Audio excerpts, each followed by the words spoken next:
ইরানের রাজধানী তেহরানের প্রাণকেন্দ্রে নতুন করে আরও এক দফা শক্তিশালী বিমান হামলা চালিয়েছে ইসরায়েল। সর্বশেষ এ হামলায় শহরের গুরুত্বপূর্ণ কয়েকটি স্থাপনাকে লক্ষ্যবস্তুতে পরিণত করা হয়েছে। সোমবার ভোরে এ হামলার কথা জানিয়েছে ইসরায়েলি সামরিক বাহিনী IDF। আল জাজিরার খবরে বিষয়টি নিশ্চিত করা হয়।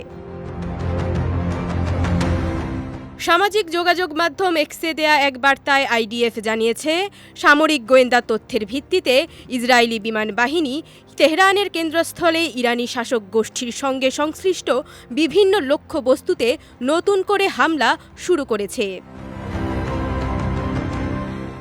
অন্যদিকে সাম্প্রতিক বিমান হামলায় ইরানের ইসলামিক বিপ্লবী গার্ডের সদর দপ্তর ধ্বংস করা হয়েছে বলে দাবি করেছে যুক্তরাষ্ট্র।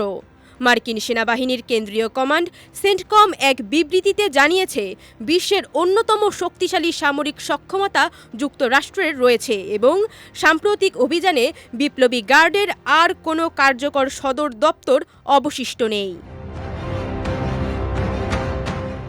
বিবৃতিতে আরও বলা হয়, ইরানের বিপ্লবী গার্ড গত কয়েক দশকে 1000-এরও বেশি মার্কিনীকে হত্যা করেছে। তবে যুক্তরাষ্ট্রের সর্বশেষ অভিযানে সেই হাত কেটে ফেলা হয়েছে। এদিকে মার্কিন প্রেসিডেন্ট ডোনাল্ড ট্রাম্প ঘোষণা দিয়েছেন, সকল লক্ষ্য পূরণ না হওয়া পর্যন্ত এই অভিযান চলবে।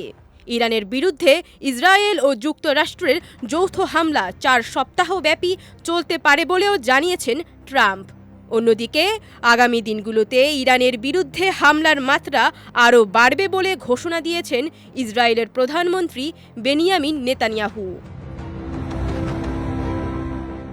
বিজয় টিভি নিউজ ডেস্ক।